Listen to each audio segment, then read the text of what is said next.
Hello and welcome back to Tinker Talks Guns. Today we're talking about the HK P4, which was their first commercially available firearm and their first pistol. And H&K emerged in the 1950s as a manufacturer of military equipment, and after Germany joined NATO in 1955, they became the producer of the service rifle for the Bundeswehr, the HK G3.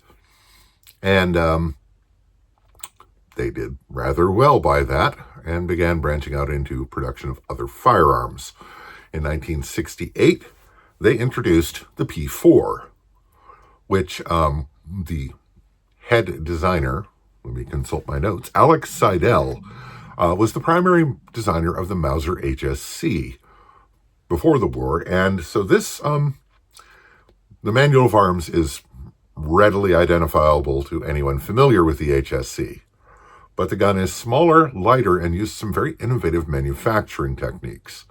Now, interestingly, in America, our introduction to this was in 1971 when H&R imported them under the H&R label as part of their 100th anniversary thing. And they continued to import them until 1974. It was not a huge seller. They imported a few of the multi-caliber kits because this gun comes in 4 different calibers and you can interchange them, which is why it was called the P4. This gun is available in 22 long rifle, 25 ACP, 32 ACP, and 380 ACP, and they're all interchangeable by changing the barrel and recoil spring and magazines. Now, the smaller caliber versions, 22, 30, 22, 25, and 32, have 8-round magazines, and the 380 has a 7-round magazine because bigger cartridges. And have a double action, single action operation, and we'll get into that more on the tabletop. So let's have a look at the shooting video. Unfortunately, I lost somehow the footage of shooting it in 32 caliber because the collector who has graciously allowed me to present this gun has the 22 and 32 caliber kits. And by the way, if anyone out there has a 25 ACP kit, he's in the market. So, let me know. Now, before we get too far into the weeds, I'd like to thank my supporters on Patreon. This is very much a shoestring operation, and your contributions help more than you know. I'd also like to thank channel benefactors, those individuals who have supported the channel in so many ways, including people like the lovely collector that is allowing me to show you his gun. Also like to thank Rain City Shooting Center for providing material support to the channel, and I very much appreciate it. So, let's have a look at the shooting, at least in 22.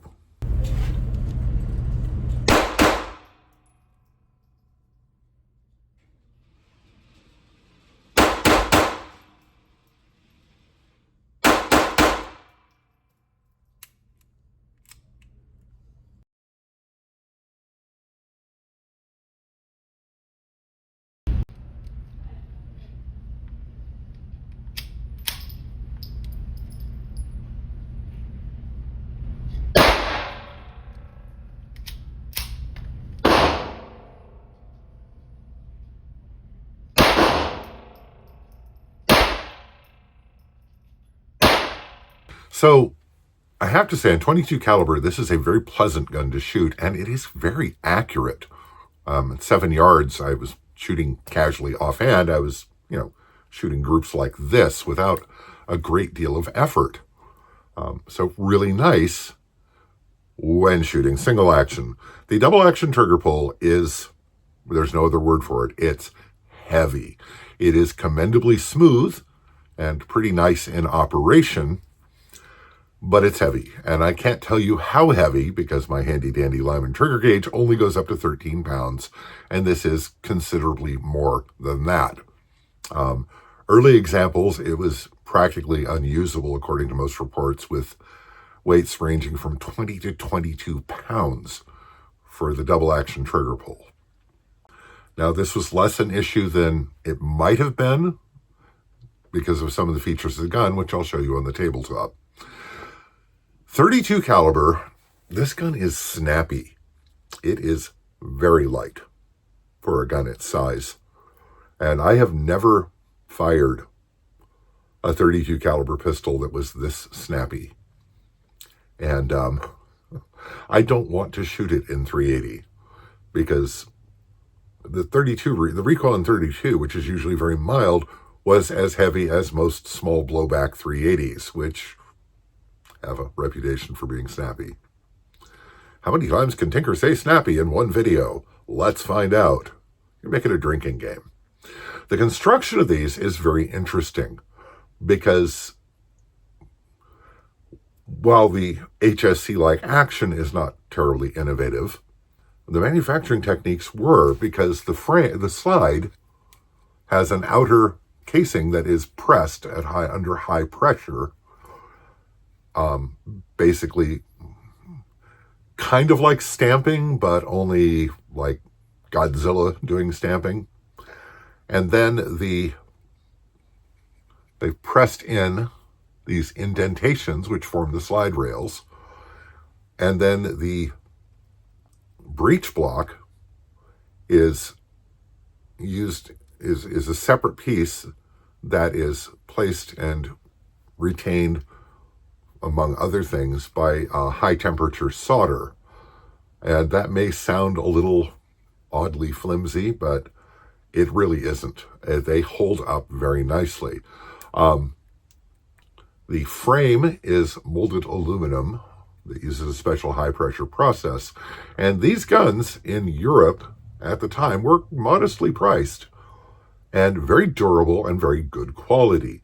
Now, it is their first civilian commercial product in the way of a handgun, but it wasn't designed as a civilian handgun. It was designed to be a service pistol, but in the end, only a couple of German federal agencies adopted it as a service firearm.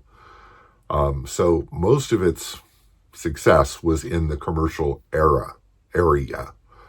And there were quite a few produced, but they're getting rather rare now because they were never a terribly popular handgun in America. And unlike Europe, they were not particularly modestly priced here, especially since they wanted to sell them with the 4 caliber kit. So let's go to the tabletop and have a closer look at this. The P4 is not at all a large pistol, being 6 1/4 inches long and, excepting the magazine base plate, about 4 1/4 inches high. Single action, double action operation as noted. A very Mauser HSC type hammer, which as you can see completely encloses the back of the gun when it's cocked. And no, the orange base plate does not designate that this is some kind of training thing. This is the 22 long rifle magazine. It has a heel magazine release, as was common for small pistols of this type in the era, and the 8-round magazine for 22 long rifle, which does not have, as 22 magazines often do, a slider to help you load it, but you really don't need it. The rounds go in very nicely.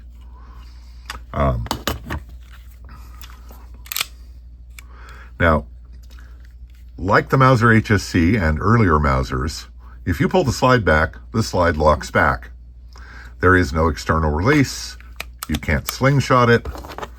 It drops the slide when you insert a magazine, which I find a little annoying from a handling perspective, but, you know, it's all right. So pulling it back, not quite as far. It doesn't lock. The safety is not a hammer drop safety, so you can carry this pistol single action. And if you're with a little practice, it's pretty easy to flip the safety on and off with your thumb. The rear sight in the dovetail is plastic, which seems to work. And you can see there is a groove in the top, just a little nub black front sight. So the sight picture is okay for a pocket / concealed carry type gun. And you have the nice thumb ridge there to give you a place to put your thumb. And it's really quite comfortable in the hand. Very good ergonomics. Now, the also in orange, 22 long rifle. Interesting thing I've noted with the rimfire barrel in place, the loaded chamber indicator is always out. Because it doesn't actually necessarily use the extractor for 22 long rifle, because it straight blowback, it just blows back. Now, each barrel caliber has its own spring attached to the barrel, so you can't get confused. Now, disassembly is by this little device here, and you pull that up, and you can just pop the slide right off, which I'm not going to, because this video is also going up on YouTube, and they are ignorant and weird about these things. So I will take it apart off camera when we get to that point. Now, this is how the 32 caliber kit comes. And it has a little plastic buffer to help isolate the alloy frame from the recoil, because this is a very light gun. And being straight blowback, that's why the recoil is so bad in 32 caliber. Oh, by the way, if you activate the hammer, or the safety rather, you can drop the hammer, or you can't drop the hammer, but without a magazine in it. God, just me being an idiot. With the safety on, you can drop the hammer, and the firing pin is blocked from moving at that point. So that's basically how you drop the hammer. You apply the safety and pull the trigger and lower the hammer. You cannot cock the hammer with the safety on. And you don't have to drop the hammer. It's kind of a weird manual of arms, but it works. So, this is the conversion kit to 32 ACP. You can see the barrel has the recoil spring attached, which goes in through this groove in the breech and is retained by the end of it being clipped into this hole. And it's pretty basic. This is, after all, a straight blowback. It just needs to stay in place while the recoil stuff happens. The kit comes with 2 magazines, which, as mentioned before, hold 8 rounds of 32 ACP. And we'll get to the screwdriver in a minute. Now, in the manual, you can see that each barrel has its own spring, as I said, and it's a manual. So let me get this apart, and we'll have a look at the naughty bits. Okay, once the slide is off, you just push forward on the barrel, lift up the breech, and slides out, and the recoil spring, as noted, is captured. And there you have it. And as you can see, it's pretty simple. You can see the very thin walls of the very light slide. And here's the breech block. Now, this is where the screwdriver comes in, because there is a screw at the top of the breech face, and to change from rim fire to center fire, you unscrew that, rotate the breech face, remove the screw, rotate the breech face 180 degrees, and reinsert it, making sure that the firing pin goes through the correct hole, because there are 2 holes in the breech face. And because the safety's on, I can't move the firing pin. Anyway, I'm not sure how well you can see that. There is the center fire hole here, and right above that is the rim fire hole. And when you flip this around, you've got the proper face on the breech face for a center fire cartridge. So, all very simple. You can see the slide rails here. I will describe the disassembly process because it's pretty simple. Basically, You get the barrel all the way in. So basically, with the slide on the gun, you cock the hammer, apply the safety, and you pull down on this little catch, and then you can lift the slide straight off the frame. And it's very easy. It might take a little tug to get it started, but it comes right off. And yeah, it really couldn't be much easier than that. Now, this is a plastic buffer. The information says that it's steel on one side and plastic on the other, or in later guns, steel on both sides with plastic in the middle. This one looks like it's just straight up plastic. Part of the problem when I was shooting with 32 is I fired one magazine, and the 60-year-old piece of plastic disintegrated and jammed everything up. Reassembly, which YouTube does not constitute assembling a firearm, is you just put the slide back on and slide it back a little bit, and Bob's your uncle. So, and there's the magazine safety because Europeans, and I hate that. But it's a very simple gun. Straight blowback guns often are. And really, my only complaint with this, aside from the probably too heavy recoil from comfort for me in 380, is the very, very heavy double action trigger pull. Like I said, it is smooth. There's a couple mechanical clicks in there, but they're not intrusive. I was able to keep rounds on target in double action, but it was neither as easy nor as pleasant as it should be. But very nice little gun. I quite like them and wish they hadn't gotten so bloody expensive. So the HKP4 introduced a lot of innovations in manufacturing. Its form factor and ergonomics are very nice. Its operation is a little unconventional, which probably did not help it in the marketplace. But one of the main attractions was the multi-caliber kits that you could get. And this seems like a really cool idea, right? Oh, hey, I can have it in a whole bunch of different calibers. But in practice, it's kind of a novelty because most people pick a caliber and stick with it and only really change it because they can, and the novelty of that wears off quickly. So now it makes sense to have the 22 caliber conversion if it were not quite as fussy as mucking about with that flippable breech plate, and there is no actual good mechanism for making sure the firing pin goes in the right hole. You just kind of have to dink with it. So it's a bit suboptimal. But still, as I say, it's an attractive pistol, good form factor, good ergonomics, very light, very easy to carry, and they're very collectible now because they were not as popular as perhaps it might have deserved to be. Yeah, there are things about it that are off-putting, like the rimfire caliber conversion, the very, very heavy double-action trigger pull.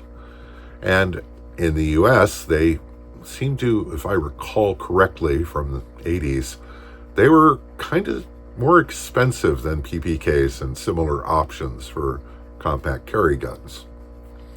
But still, it was a toehold in the market, and while they were not adopted in the numbers that I'm sure H&K would have hoped for, they were able to move on to other more successful pistols until they have become the powerhouse that they are today. So, very cool gun, very, very, very grateful that I got to experience it and show it to you guys. And thanks very much to the collector who wishes to remain anonymous, who allowed me to present this pistol. It's pretty neat. I would actually kind of like to have one, but prices are really high, as is often happens when a gun becomes collectible. C'est la vie. So, if you like the video, please click like below, consider subscribing, and that's it for this time. I hope this finds you well. Stay safe, take care, and I'll talk to you again real soon.